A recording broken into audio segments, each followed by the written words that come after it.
I was in my comfort zone.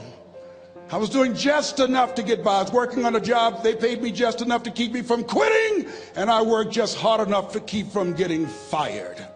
How many know people like that? Blink your eyes if you understand what I'm talking about. I was parked. I knew I could do more. But when my mama died, it took something out of me. When I went through a divorce, it took something out of me. When my best friend died, it took something out of me. I parked. And somebody said that life is like an onion. You have to peel it one layer at a time. And sometimes you cry. Life's going to happen to you when you have a dream. You're going to get slapped around. And don't take it personal. Don't ask, why did this have to happen to me? Why not you? Who would you suggest? You want to give us some names, some email addresses? And don't tell everybody. 80% don't care and 20% glad it's you. It's called life. Suck it up and move on. Get over it.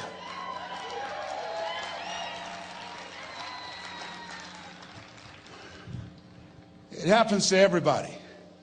Here's the other thing: as you look at your goals and look at your dreams, when you're going through some stuff, repeat out to me, please. When things go wrong, don't go with them. Yes, write that down. When things go wrong, don't go with them. When you're working on a business deal, you're counting on some money. Someone said you will get the loan, and it falls through. You have an event, and the people that you thought would be there and support you, they don't come through. Or someone turns against you, or you get ripped off. It's going to happen to you. Happened to me. Someone stole all my products, my database, over 180,000 names and addresses. It's not personal. It's going to happen to everybody. It does. 8 out of 10 millionaires have been financially bankrupt. Walt Disney had he filed bankruptcy 7 times and had 2 nervous breakdowns. It's called life. But I got a saying: when life knocks you down, try and land on your back, because if you can look up, you can get up. You've got the power in you to do that. You've got something special. You've got comeback power. Here's the other thing. Let us say together, it's possible. It's necessary. It's me. Yes, write that down. It's me. Take ownership for your life. Nobody can live your dream for you but you. Nobody's going to take care of your business like you. Stop coming up with excuses. Don't give yourself permission to continue to live a small life. You can't fit a big dream into a small life. Give yourself permission to go for it, to test yourself, to challenge yourself, to live full. I like the saying, always strive to get on top in life, because it's the bottom that's overcrowded. The reason you're here is because there's something in you that says, I can do more. This just can't be it. There's something in you. There's a calling on your life. There's something in your heart that caused you to get dressed and spend the money to go to seminar after seminar and listen to message after message and speaker after speaker. Because there's something in you that tells you this is not it for you. You have not peaked here. There's more in you that you are expressing. Eye has not seen, ear has not heard, nor has entered the heart of mankind what's in store for you if you challenge yourself, if you persist and persevere, if you take ownership for your life. George Bernard Shaw said the people that make it in this life, they look around for the circumstances that they want, and if they can't find them, they create them. Create what you want. You have the power in you to do more than you can ever begin to imagine, to control your destiny, to make a difference in our children, to make a difference on the planet, to make an impact. Let us say together, it's me. And let us say together, it's hard. Say it like you know it. Say, it's hard. Ladies and gentlemen, it's hard. There are people who have seen their retirements taken away from them by the corporations that they work for. They were within 2 or 3 years of retiring, and they had it taken from them.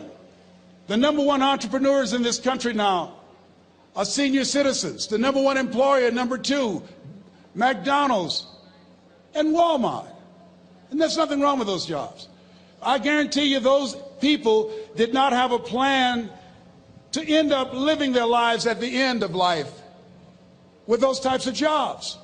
And they didn't have a plan like you have, and while you're investing in yourself, not to. And it's hard. There are people making choices between purchasing prescription drugs or paying for gas or a mortgage note. It's hard when you're working on a job for 20 years, 30 years, give them some good years, and then they come in and tell you, we've downsized. In other words, you're fired. And then you have to start all over again. How many of you know it's hard? Raise your hands, please. It's hard. And it's not fair. One of the things I like about T. Harv is he talks about work and investing in yourself. It's not fair when people are going up against that kind of stuff to tell them just think positive and be enthusiastic and everything will work out all right. Ain't that kind of party. It's hard. Life will put some knots on your head. I bought my first home for my mother. I was rushing, didn't know what I was doing, and I bought a home that had a lien against it.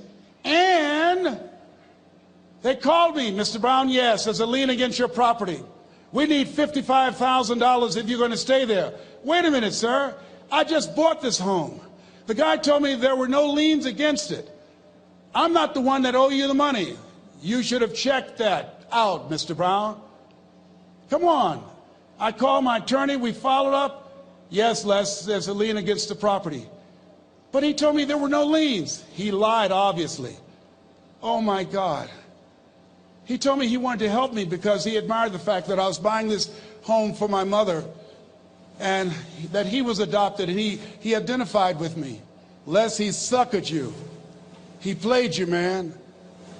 So what? Well, would they take payment arrangements? What about $5,000 a month? They want all the money, Les. They want all the money, or you're going to have to get out. The house is going up for sheriff's sale. Do you have it? No, I don't have them. Can they give me some time? Tell them to give me 3 months, please. Give me 3 months. My mother's in her 70s, man. She has a bad heart. Don't do this to me. This is my dream. Don't do this, man. Please, let me talk to them. Les, I'm talking to their attorney. They don't want to talk to you. I've got to talk to their attorneys. Do you have the money? No. Will they give me 3 months? No. What about 2 months? No, Les. They want the money in 7 days. Oh, my God. Let me call you back. I'm not sure.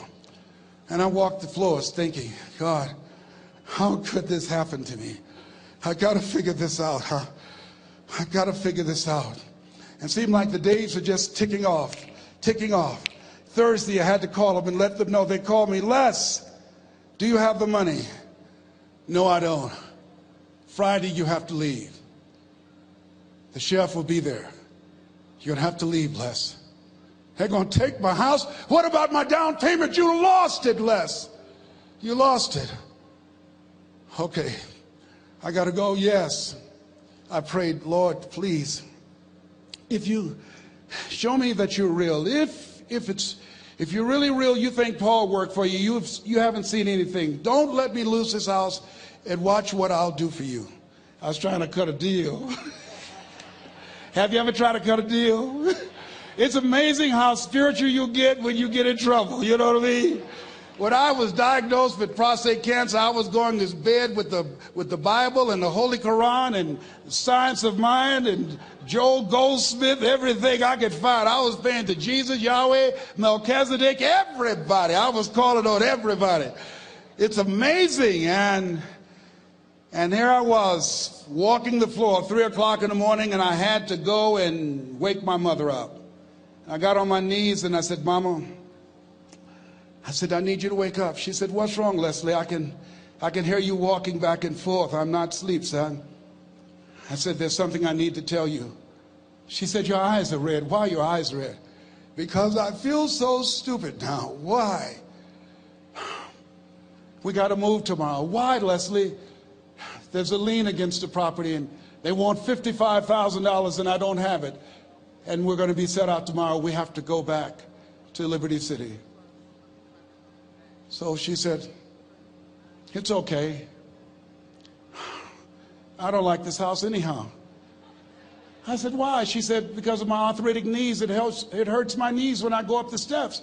I said, then why didn't you tell me? Because you were so happy.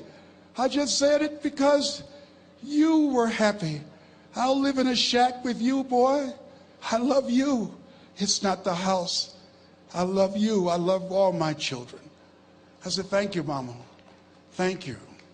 And the next day when we were in the truck going back to Liberty City, and we pulled down 68th Terrace, the neighbors came out and said, wow, Mamie, y'all coming back? Are you back? Yes. What happened to the home your boy bought for you? Those boys you adopted. Leslie didn't do a title search. He made a mistake. And boy, I was so humiliated. How many ever made a mistake that you were just humiliated? Raise your hands. I was devastated. I was taking the furniture off the truck, and my mother came, and I was crying. And she said, boy, I said, yes, ma'am. She said, hold your head up. I said, Mama, I can't. She said, hold your head up. I said, why? Look what I've done. She said, it's okay. It's okay. You are going to make a lot of mistakes in life, young man. You're going to fail your way to success. You have nothing to be ashamed of. Keep your head up and take that furniture back in the house. I said, yes, ma'am. And I learned something from that. If you ever go through something, hold your head up. If you ever make a mistake, hold your head up. If you ever do something that everything goes wrong, life catch you on the blind side, hold your head up. It's not over.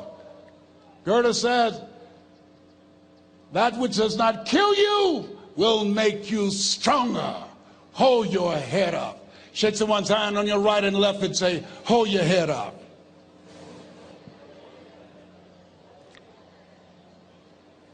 Here's something else, ladies and gentlemen. Repeat after me, please. You got to be hungry. Everybody together, you got to be hungry. I'll never forget Mr. Washington said, Mr. Brown, yes, sir. What do you want to do with your life, young man? I said, sir, I want to be a disc jockey. He said, Mr. Brown? I said, yes, sir. He said, you got to be hungry. I said, what do you mean by that? He said, people that are hungry are willing to do the things today others won't do in order to have the things tomorrow others won't have. People that are hungry are willing to invest in themselves. People that are hungry will go to seminars and workshops. People that are hungry are always searching, always seeking higher ground. So how do you want to make it? I said, I want to be a disc jockey. He says, good. Here's what to do. He said, I want you to read 10 to 15 pages of something positive every day. He said, you don't get in life what you want, you get in life what you are. You must program yourself to success. He said, I want you to listen to Earl Nightingale and Zig Ziglar. Listen, faith comes by hearing and hearing and hearing. He said, I want you to change your relationships. And I don't want you to ever lose your hunger. I said, what do you mean by that? He said, people that are hungry are unstoppable. People that are hungry are no matter what people. They make it happen no matter what. He said, I want you to listen to Paul Harvey. Who is he? He's the world's greatest communicator. Success leaves clues, young man. Always listen and follow people who are doing what it is you want to do at the level you want to do it, and learn from them. I told T. Hobb when we were standing by the stage, I said, hey man, I want to work more with you. I want you to coach me. I want to learn from you. See, I found you're never too old to learn and you're never too young to teach. Always have a thirst for learning. So I listened to Paul Harvey every day on the radio. While in school, I would go out and listen in his car. He gave me his keys. I was working to develop myself. And I continued to listen to motivational messages, and he would take me to see the late Dr. Norman Vincent Peale, who wrote the book, The Power of Positive Thinking. I toured with him before he passed. You You have something special. You have greatness within you. Don't allow your circumstances to determine who you are. Don't allow your negative thoughts to hold you back. You have something special. You can do more than you can ever begin to imagine. Dr. Peel was an incredible man. I admired him when he spoke. He gave me goosebumps. I can feel him in my heart. And I never forget, we were coming back to the school, and Mr. Washington said, Mr. Brown, yes, sir. When Dr. Peel spoke, you didn't move. When he spoke, you were hanging on every word. When he spoke, we didn't have to tell you to sit down and be quiet. Why? I said, sir, I could feel him when he talked. I felt like he was talking to me, sir. He said, he was. I said, but he doesn't know me, but he was speaking to you. Did you feel him in your heart? I said, yes, sir. He said, most people feel him in their head. If you felt him in your heart, he said, listen to him, son. Follow him, learn from him. And I would go to seminars and workshops. Anywhere I would find where Dr. Peel was, I would be in the audience. I would drive 200 and 300 miles just to hear him speak. And my dream and vision was to share the stage with him. I thought about it. What is your goal? What is your vision? I want you to hold it in mind. There's some power in that. Because when I became involved in speaking, I never forget, I got a call from Og Mandino, who wrote the book, The Greatest Salesman in the World. He said, Les, I'm stuck in Philadelphia. I need to be in Kankakee. Dr. Norman Vincent Peale is appearing. I can't make it. I heard you're in Chicago. I said, yes, I am. Can you go and open for me? I said, yes, man. Oh, my God. Dr. Peale, I said, yes, I'd love to do it. And I went there and I came. I said, hi, I'm Les Brown. He said, you're not the band of renown? I said, no, I'm Mrs. Mamie Brown's baby boy. I'm here to speak. He said, come backstage. And his wife, Martha, was there. And she said, Papa, Les Brown is here, the speaker. And he said, Les Brown? Les Brown, shoot for the moon? Because even if you miss, you'll land among the stars? I said, sir, that's my quote. I wrote you when I was in the 11th grade. I was a part of a special education class project. That's my quote. He said, I know.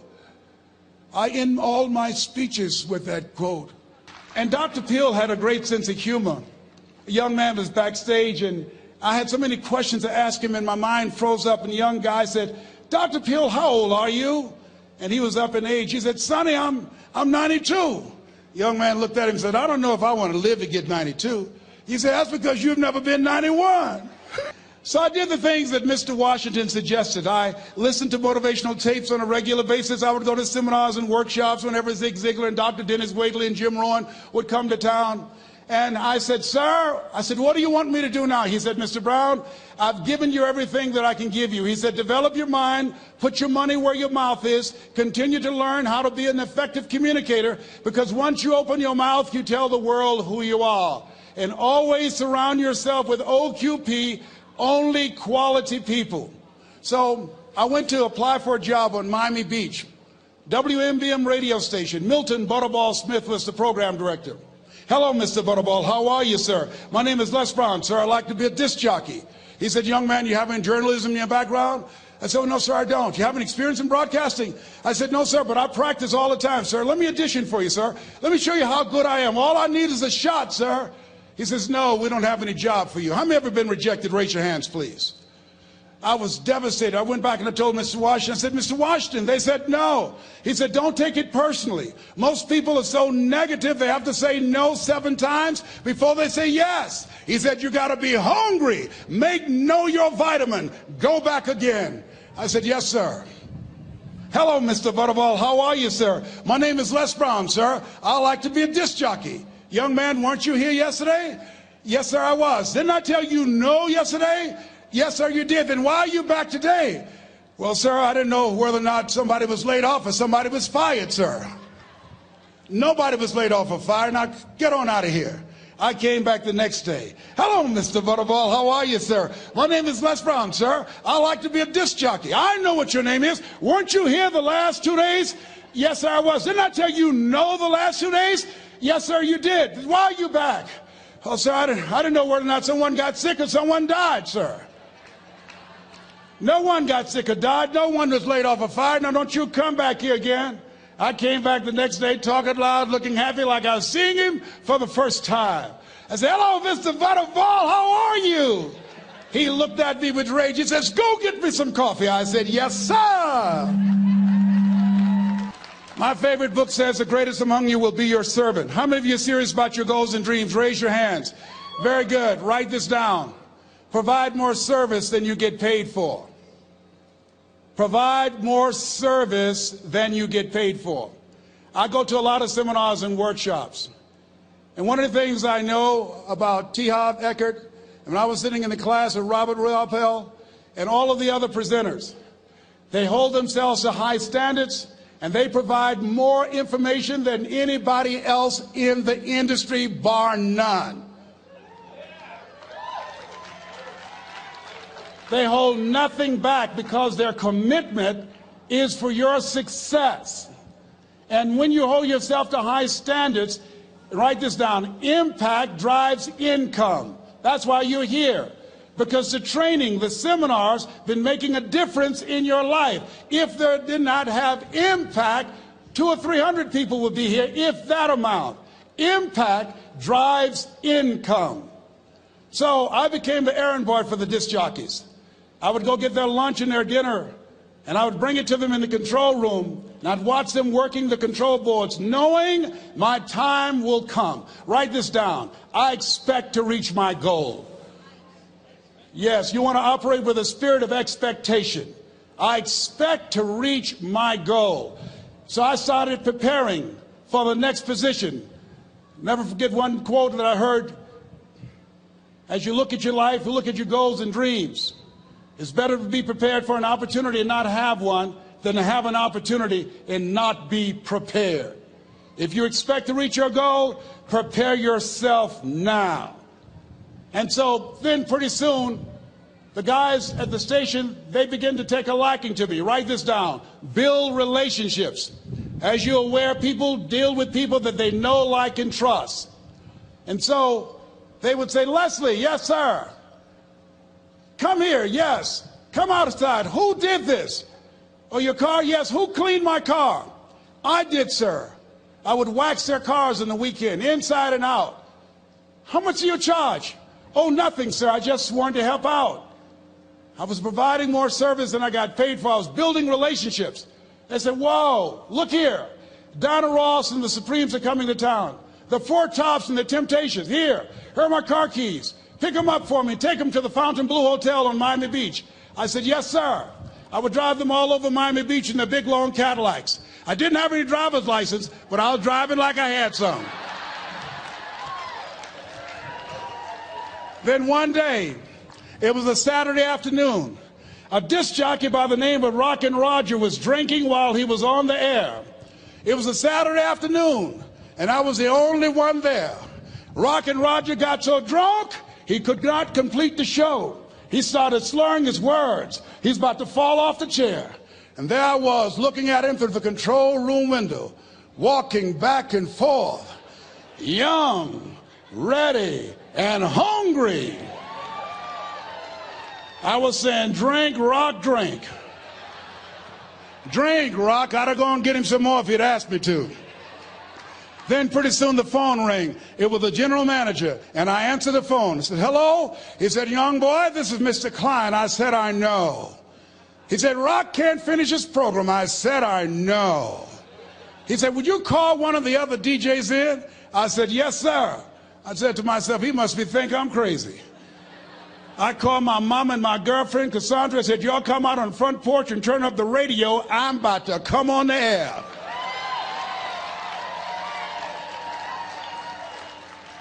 I waited for about 20 minutes, and I called him back.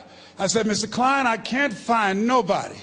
He said, young boy, you know how to work the controls? I said, yes, sir. He said, go in there and segue the record, but don't say nothing here. I said, yes, sir. I couldn't wait to get old Rock out of the way. I put on a fast record. I said, look out, this is me, LB Triple P. Les Brown, your platter playing papa. There were none before me and there will be none after me. Therefore, that makes me the one and only. Young and single and love to mingle, certified, bona fide, indubitably qualified to bring you satisfaction and a whole lot of action. Look out, baby, I'm your love man. I was hungry. I was hungry. Get old man a round of applause.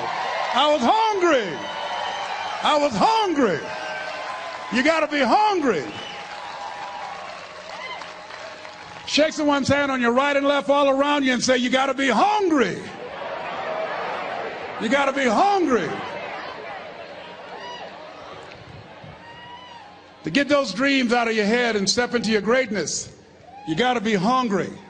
To get those ideas, that talent, that gift out of your system, you got to be hungry. To get up off the canvas of life and understand what Willie Jolly meant, that a setback is a setup for a comeback. You got to be hungry. People that are hungry are willing to do the things that others won't do in order to have the things tomorrow others won't have. How many of you got value out of what you've heard thus far? Raise your hands, please. Very good. I would like to leave this with you. I don't know what your goals are. I don't know what you want to do. Here's what I know about you. You have greatness within you. Here's what I know about you.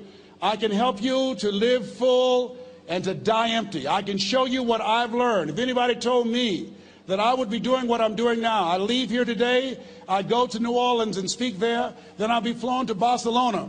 If anybody told me, given my circumstances, born in an abandoned building on a poor section of Miami, Florida, called Liberty City, if both my birth parents stood up and said, hello, son, I would not know either one. Being labeled educable mentally retarded, put back from the 5th grade to the 4th grade, failed again when I was in the 8th grade, no college training. Anybody told me the principles that I would teach you, that they would have the impact that it has had on my life. This Les Brown that you see, I did not know he existed. And I tell you that you have greatness within you. You have the ability to do more than you can ever begin to imagine. Come into the room with me, and I guarantee you your life will never be the same again. I like to leave this with you. I don't know what your goals are. Mine is to find a cure to autism. Mine is to find a cure to breast cancer and to prostate cancer. Mine is to work with our youth and to reduce the recidivism rate in our prisons and help young people learn how to become an asset to our society rather than a liability. Mine is to train speakers to become great communicators, to speak from their heart, not their heads, and teach them how to impact and create a new conversation so people can see the possibilities of life and overcome the possibility blindness that held me hostage for 14 years. I don't know what your goals are, but here's what I know about you, and I don't know you. You've got greatness within you. And I like to leave this with you, something my mother used to love to hear me say. Leslie, yes ma'am, mama, say that thing for me, boy, that makes me feel good. I dedicate this to you, to the greatness in you, and to the dream that you showed up on the planet to produce. And it's simply this: if you want a thing bad enough to go out and fight for it, to work day and night for it, to give up your time, your peace, and your sleep for it. If all that you dream and scheme is about it, and life seems useless and worthless without it, and if you gladly sweat for it and fret for it and plan for it, and lose all your terror of the opposition for it, and if you simply go after that thing that you want with all of your capacity, strength and sagacity, faith, hope, and confidence, and stern pertinacity,